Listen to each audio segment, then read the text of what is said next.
नमस्कार, बहुत स्वागत है आपका ई विद्या चैनल नंबर 10 पर। और आपके साथ मैं हूं अगले आधे घंटे के इस सफर में याशु गांधी। हर बार की तरह हम फिर से लेकर आए हैं अपने क्लास 10th के बच्चों के लिए एक स्पेशल सेशन, जिसमें हमारा आज का जो विषय है, सब्जेक्ट है साइंस, और जो टॉपिक है वो है life processes transportation in human being. और इस विषय को आपको विस्तार से समझाने के लिए जो सब्जेक्ट एक्सपर्ट हमारे साथ हैं, आइए आपका भी उनसे परिचय करवा देते हैं। हमारे साथ हैं प्रोफेसर कृष्ण कुमार शर्मा जी। सर फॉर्मर वाइस चांसलर हैं, महर्षि दयानंद सरस्वती विश्वविद्यालय अजमेर से हमारे साथ जुड़े हैं। Sir, good afternoon and very warm welcome to you in this session. Good afternoon Yashu ji, मेरी आवाज सुनाई दे रही है अच्छी तरह, है ना? जी सर, बिल्कुल, हमें भी बहुत स्पष्ट आपकी आवाज़ मिल रही है। और हमें उम्मीद है कि हमें देखने वाले जो हमारे अभिभावक हैं, जो बच्चे हैं, जो शिक्षक प्रशिक्षक हैं, उन्हें भी हमें पूरी आवाज़ उन्हें हमारी मिल रही होगी। और सर से हम इस विषय को समझेंगे, लेकिन उसी के साथ कुछ खास बातें। आप क्लास 10 के स्टूडेंट हैं तो ज़रूर आपको नोट्स बनाने होते हैं। आपके जो नोट पैड हैं वो रेडी होंगे, आपका पेन और पेपर रेडी होगा। और इसी के साथ अगर आपको इस सेशन से जुड़ी हुई कोई भी इंफॉर्मेशन, कोई भी जानकारी चाहिए, या आप कोई फीडबैक देना चाहते हैं, तो स्क्रीन पर लगातार हमारे नंबर दिए जा रहे हैं। आप इन नंबर्स के माध्यम से कर सकते हैं हमसे संपर्क। साथ ही हमारा जो ईमेल का पता है, आप उसके माध्यम से भी हमें अपना जो फीडबैक है, जो अपनी बात है, वो साझा कर सकते हैं। तो चलिए करते हैं सेशन की शुरुआत। सर, समय को और ज़्यादा ना खराब करते हुए, ओवर टू यू। क्या है आज हमारे क्लास 10 के बच्चों के लिए इस टॉपिक में, life processes transportation in human being? बहुत अच्छा विषय चुना है आपने। हम भोजन करते हैं, हम सांस लेते हैं, ऑक्सीजन लेते हैं और बहुत सारे क्रियाएं करते हैं, लेकिन ये हमारे पूरे शरीर में कैसे जाता है ना? सबसे पहले तो हमको ये समझना है कि हम खाना खाया, जैसे मैंने अभी खाना खाया, खाने का डाइजेशन हुआ। इनके चैप्टर के अंदर बिगिनिंग के अंदर ये है कि how food is digested. Food का डाइजेशन हो गया। डाइजेशन होने के बाद में प्रोटीन, कार्बोहाइड्रेट, लिपिड्स के छोटे छोटे पार्टिकल्स बन गए और हमारी एलिमेंट्री कैनाल ने इनको एब्जॉर्ब कर लिया। अब ये एब्जॉर्ब्ड मटेरियल है वो पूरी बॉडी में, मेरी फिंगर टिप तक कैसे जाएगा, मेरे ब्रेन में कैसे जाएगा, मैं अभी सांस ले रहा हूँ। तो इन सारी चीज़ों की जानकारी हम ट्रांसपोर्टेशन इन ह्यूमन बीइंग्स यानी कि सर्कुलेटरी सिस्टम के माध्यम से पढ़ेंगे। So dear students, the first activity that is shown in your book is you should visit any center nearby you and where the hemoglobin estimation is going on, blood diagnosis is going on। आप वहां पर जाकर पता लगाएं कि सभी human beings के अंदर क्या हीमोग्लोबिन की मात्रा समान होती है, मेल फीमेल में समान होती है, बच्चों में समान होती है। और यदि हम और ज्यादा जानकारी प्राप्त करें तो क्या कैटल्स के अंदर हमारा जितना ही हीमोग्लोबिन होता है। तो चलो आज आपको ये जर्नी कराते हैं। हम एक डायग्नोस्टिक सेंटर में पहुंचे जहाँ पर कि ये ब्लड का जांच हो रही थी, और वहां पर पता लगाया, अरे न्यूबॉर्न बेबीज के अंदर तो 17 to 22 ग्राम पर डेसीलीटर हीमोग्लोबिन है। एक वीक की एज में 15 to 20 है, यानी कि जैसे जैसे उम्र बढ़ती गई चिल्ड्रन में 11 to 13% ग्राम डेसीलीटर, ये यूनिट होती है ग्राम डेसीलीटर, है ना। और मेल्स के अंदर 14 to 18 ग्राम पर डेसीलीटर पाया गया, और फीमेल्स के अंदर थोड़ा सा स्लाइटली कम 12 to 16 ग्राम पर डेसीलीटर हीमोग्लोबिन मिला जब हमने डायग्नोस्टिक सेंटर पर पहुंचे।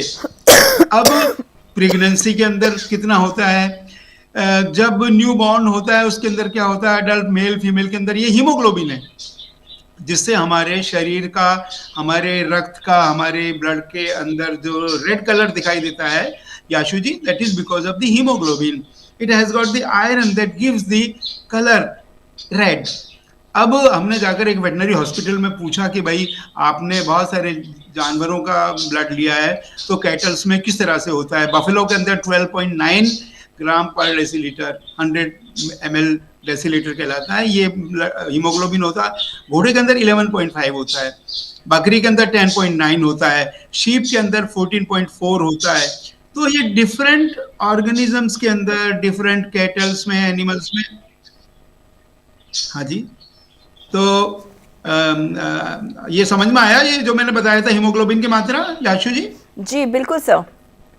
तो ये हमारे सेल्स के अंदर, हमारी बॉडी के अंदर सेल्स में ये मूवमेंट चल रही है। देखिए ये every second, every microsecond lot of activities are, बहुत सारे मटेरियल का ब्रेक डाउन होता है, उनका एसिमुलेशन होकर नई प्रोटीन्स बनती है, ये चलता रहता है। लेकिन हमारे शरीर की आवश्यकता के अनुसार इनको पहुंचाता कौन है? Transportation of molecule from one place to another place is required whether food molecules are to provide to cells or oxygen required for production of energy. हमें ऑक्सीजन की भी जरूरत होती है, कार्बन डाइऑक्साइड को भी निकालना होता है, हमें यूरिन भी जाना होता है, यूरिया को निकालना होता है। इन सब चीजों के लिए transportation, see we have got so many processes in our body. देखिए लास्ट का ये मैं दिखा रहा हूँ, this is our circulatory system, जिसके अंदर एक हार्ट होता है, बहुत सारी ब्लड वेसल्स होती हैं। और क्लास 10th के अंदर बच्चे जानना चाहते हैं कि हम जब हंस रहे हैं, बोल रहे हैं, क्लास में खड़े हैं या हमको नींद आ रही है, तो क्या हमारा सर्कुलेशन चालू है क्या? नहीं, yes it is going on. हमारे शरीर के अंदर blood vascular system continuously non stop, जब तक हम जीवित हैं, हमारे यहाँ पर you can see this is the heart, these are the network of the blood vessels going to even tips of your toes, whether it's the forelimb or the hind limbs, everywhere you will find the blood vessels, और ये हमें लगातार बहुत सारे material को पहुंचाते रहते हैं। अब कई बार बच्चों के दिमाग में सवाल आता है, why we need heart in our body? Way heart की जरूरत क्या पड़ी? ये मैंने अभी पिक्चर के अंदर दिखाया है, वे गॉट हार्ट हियर, हार्ट की जरूरत क्या पड़ी? ब्लड वेसल्स ही होती। तो मैंने इसके लिए एक बहुत अच्छा सा मॉडल बनाया, and I request the studio to present this side. ये देखिए, please focus on the presenter. दिखाई दे रही है मेरे पास में ये यशु जी दिखाई दे रहा है? जी सर बिल्कुल, ये दोनों बॉटल्स दिखाई दे रही है। जी, जी। मैंने बहुत अच्छा सिमुलेशन तैयार किया कि हमारे शरीर के अंदर सर हाँ, इसे थोड़ा सा हम थोड़ा ऊपर करेंगे तो ज्यादा स्पष्टता से हमारे बच्चे देख पाएंगे इसको। हाँ, ये मैंने ऊपर कर लिया। जी, जी, जी। अब ये देखिए, ये बॉटल है जिसके अंदर मैंने रेड कलर, है ना, ब्लड का कलर रेड होता है। जी, जी। तो मैंने ये बताने के लिए कि भाई we need heart in our body. देखिए ये रेड कलर है और ये ट्यूब है।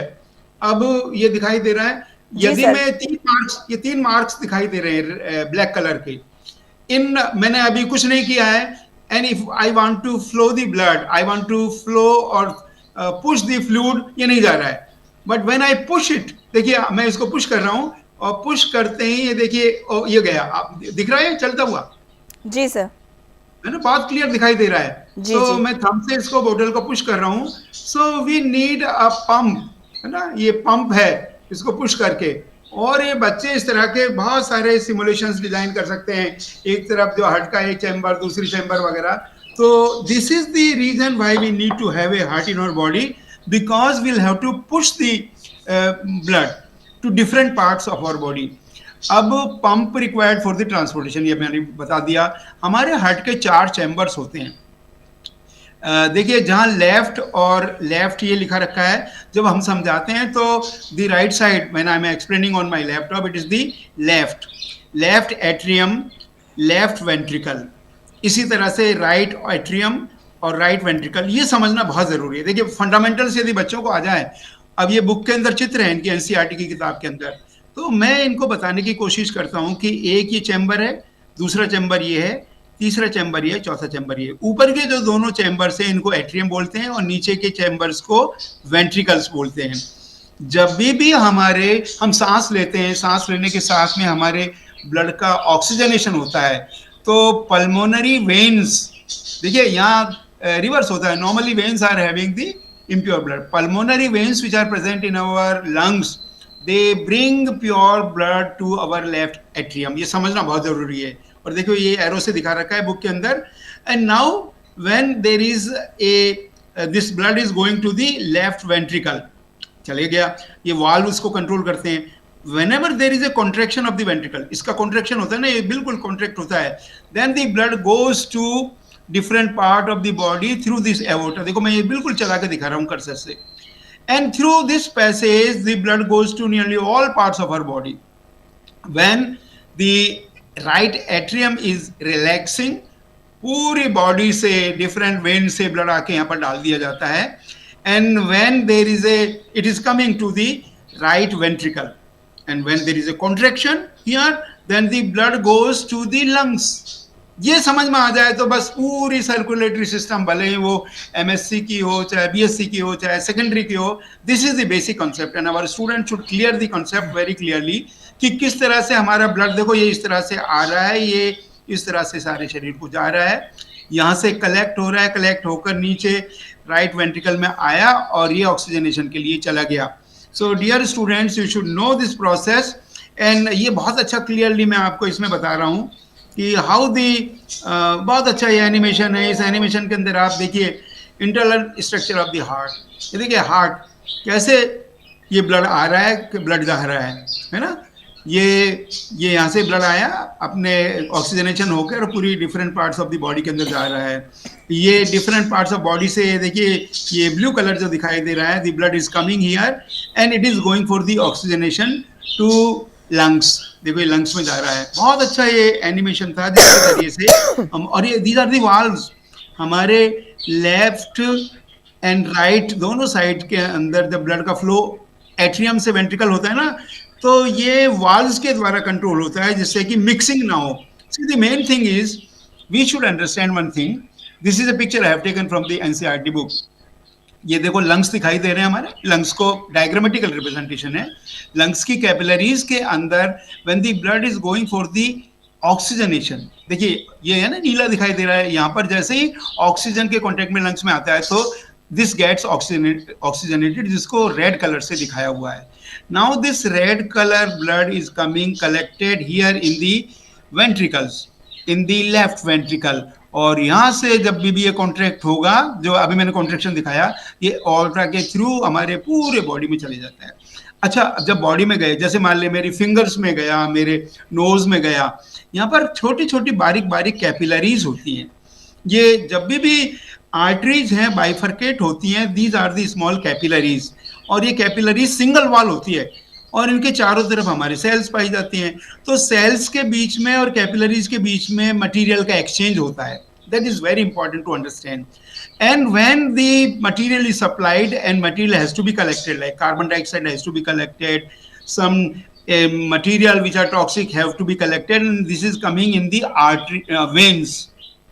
So veins में आता है और ये राइट ऑरिकल है. राइट ऑरिकल के अंदर see this is the right auricle. ये ब्लड आया और यहाँ पर ये पहुंचा राइट वेंट्रिकल में. जैसे ही कॉन्ट्रैक्ट हुआ और ये कॉन्ट्रैक्ट होने के बाद में देखो सीधा मैं जो एरो दिखा रहा हूँ ना, बिल्कुल इसी डायरेक्शन में लंग्स में प्योरिफिकेशन के लिए चले गया. सो एक कॉन्सेप्ट और है यहाँ पर, the blood is coming twice to the heart in our body. Blood is coming twice in the heart, that's why we call it double circulation, whereas in other organisms the double circulation is not there. So what is the concept of the double circulation? Blood goes only once through the heart in the fish during one cycle. मछली के अंदर, मेंढक के अंदर, when it goes only once, but in the case of human being it comes twice in our heart. That's why it is called as double circulation. मैं तुलना करके बताता हूँ. देखिए फिश के अंदर ये ब्लड आया, एक डायरेक्शन में गया, गिल्स के अंदर सप्लाई हुआ और फिर ये वापस बॉडी के अंदर चले जाता है. So what is the heart? It is 2 chamber heart in the fish. Similarly, there are 3 chambers in the heart of the frog, but here we have got the 4 chambers. और इसमें ब्लड इस तरह से देखो, मैं ये चलता हुआ दिखा रहा हूँ, ये डायरेक्शन आया है ना, ब्लड फिर वापस घुसा इसमें, फिर ऑक्सीजनेशन के लिए आया. So dear student, you should understand we have got the double circulation. Fish के अंदर, एम्फीबियंस के अंदर, we are mammals, so we have got the double circulation. Double circulation के, अच्छा एक बहुत बढ़िया चीज़ और है, आज सब लोग चिंतित होते हैं उनके ब्लड प्रेशर के लिए. What is the blood pressure? हमारे शरीर के अंदर ब्लड प्रेशर कितना होना चाहिए? लोग बात कहते हैं कि वी शुड हैव 120 to 80. मैं आपको बताता हूँ कि 120 जो ब्लड प्रेशर होता है ना, दैट इज कॉल्ड सिस्टोलिक. यानी कि जब हमारे वेंट्रिकल्स की वॉल थिक होती है, जब कॉन्ट्रैक्ट करते हैं, दबाव आता है कॉन्ट्रैक्शन में, तो हमारी ब्लड वेसल्स पर जो प्रेशर आता है, जो वेन्स पर प्रेशर आता है, ये आर्टरीज पर प्रेशर आता है. Blood pressure is measured in the arteries. तो 120 ये millimetre of the mercury, 120 millimeter of the mercury is the contraction or the systole. लेकिन जैसे ही हम रिलैक्सेशन कंडीशन के अंदर हमारा हार्ट आता है, then it goes to 80.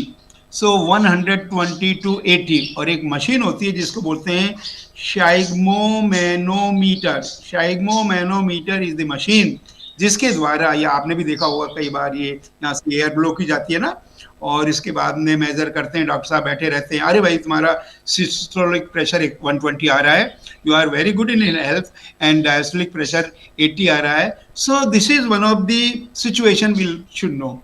So we have got lot of tubes or the vessels in our body. These are known as the blood vessels. We have got veins, we have got arteries. Arteries थोड़ी thick होती है क्योंकि जब भी aorta से blood आता है ना तो उसमें प्रेशर होता है. वेन्स में एक फायदा होता है कि there are valves present, so blood goes only in one direction. और आर्टरीज से, हाँ जी, कोई प्रश्न हो तो आप पूछ सकते हैं. चाहूंगी कि बच्चों को ये कॉन्सेप्ट क्लियर हो जाए. जी जी. तो we have got the arteries. देखिए आर्टरीज हैं, वेन्स हैं. आर्टरीज की थिक वाले वेन की बहुत अच्छा मैंने कंपैरिजन दिखाया है, जी सर. Students can understand. और कैपिलरीज की बिल्कुल थिन वाल होते हैं, और ये हमारे टिश्यूज हैं. जैसे अभी मैं बात कर रहा हूँ, चाहे मेरी टंग है, मेरी आईज है, मेरी बॉडी का कोई भी पार्ट है, उसमें कैपिलरीज के अंदर ही जाता है. अब एक इंपॉर्टेंट चीज आती है कि हमारे कभी कट लग जाए, हमारे कई बार खून वून बहता रहता है ना, तो this is manage by platelets. These are, देखिए मैं आपको दिखाता हूँ, we have got blood vessels, RBCs, डब्ल्यूबीसीज एंड प्लेटलेट्स. तो ये छोटी छोटी दिखाई दे रही है ना, प्लेटलेट्स हैं. ये प्लेटलेट्स ही हमारे जब भी कहीं कट लग जाता है, देखिए कट लगा, और जहाँ पर क्लोटिंग होती है ना, उस क्लोटिंग के अंदर ये प्लेटलेट्स मदद करती हैं. इनके अंदर एक प्रोसेस, एंजाइमेटिक प्रोसेस होता है जिसके अंदर soluble fibrinogen is converted into insoluble fibrin, जिसके नेटवर्क से हमारे खून बहना बंद हो जाता है. अब अंश की तरफ हम जाते हैं. सो देखिए कभी कभी खरोंच लग जाती है अपने, तो ये प्लेटलेट्स की मदद से हमारी खरोंच जो होती है उसमें पहले खून निकलता है, फिर बंद हो जाता है, क्योंकि फाइब्रिन का नेटवर्क है वो खून को बहने से बंद कर देता है. अब एक कॉन्सेप्ट और आता है, lymph. What is the lymph? There is another type of fluid also involved in transportation. वो लिम्फ है, बहुत इंपॉर्टेंट होता है.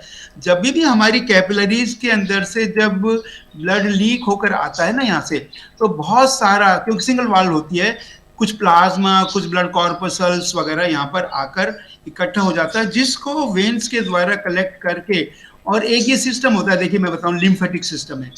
ये बहुत सारी, ये हरी हरी दिखाई दे रही है ना, these are the lymph vessels. और इन लिम्फ वेसल्स के अंदर प्लाज्मा भी होता है, कुछ ब्लड कॉर्पसल्स होती हैं जो हमको इम्यूनिटी वगैरह भी प्रदान करती है. तो हमें इन चीज़ों का ध्यान रखना चाहिए कि हमारा सर्कुलेटरी सिस्टम बहुत मजबूत हो, जिसकी वजह से, ये कई बार आपने देखा टॉन्सिल्स वगैरह, ये टॉन्सिल्स कुछ नहीं होते हैं, these are the defence system. तो लिम्फ के बारे में भी हमारी नॉलेज अच्छी होनी चाहिए, क्लॉटिंग के बारे में भी हमारी नॉलेज अच्छी होनी चाहिए, और किस तरह से हमारे शरीर के अंदर डिफरेंट सब्सटेंसेस का सर्कुलेशन होता है through blood circulatory system. This is the way the blood is going throughout the different parts of our body, and it is supplying and collecting. Supply भी करते हैं, फूड मटेरियल का supply होता है, oxygen की supply होती है, और कलेक्शन किसका होता है? जैसे प्रोटीन का डाइजेशन हुआ, लीवर के अंदर यूरिया का निर्माण होता है ऑर्निथिन साइकिल के द्वारा. अब इसको बाहर तो निकालना होता है ना. यदि मान लो हमारे हार्ट पंप ना करे, हमारे सर्कुलेटरी सिस्टम नहीं हो, तो हमारी स्थिति ये हो जाए कि जितने भी जो भी टॉक्सिक सब्सटेंसेस वो वहाँ की वहीं रह जाते हैं, और जो इंपॉर्टेंट सब्सटेंसेस जो बॉडी को सप्लाई करना है वो नहीं पहुंच पाते. That's why we have got a transportation mechanism in our body, and this transportation mechanism is helping us in providing all the material through this process of the double circulation, these 4-chamber heart. And students should do one thing. जैसे मैंने ये simulation किया ना, आप focus करें, इसको presenter पर focus करें. जी बिल्कुल. जैसे मैंने, हाँ याशु जी, जैसे मैंने ये बिल्कुल बनाए, अपनी 2 टीम चैम्बर से बना रिक्वेस्ट दिए. करूंगी. जी जी. हाँ जी, तो जैसे मैंने ये बनाए ना, ऐसे स्टूडेंट्स भी कर सकते हैं. कितना प्रेशर डालें, कितने प्रेशर के बाद में ब्लड जाता है. So if anything you like to ask, you can ask, because we are reaching to the time. बिल्कुल.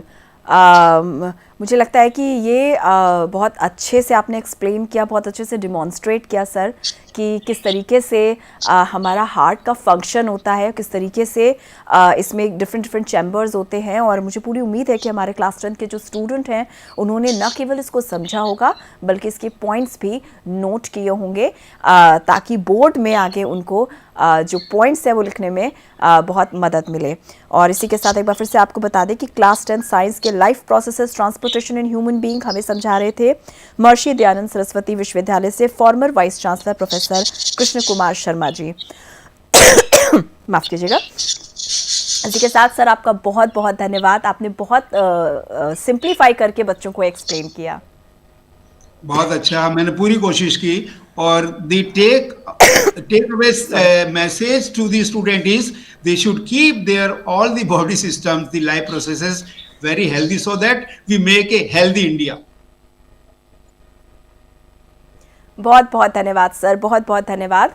और इसी के साथ आइए हम जल्दी से नजर डाल लेते हैं अपने कार्यक्रमों की एक सूची पर। क्या है हमारे कार्यक्रमों का स्केड्यूल?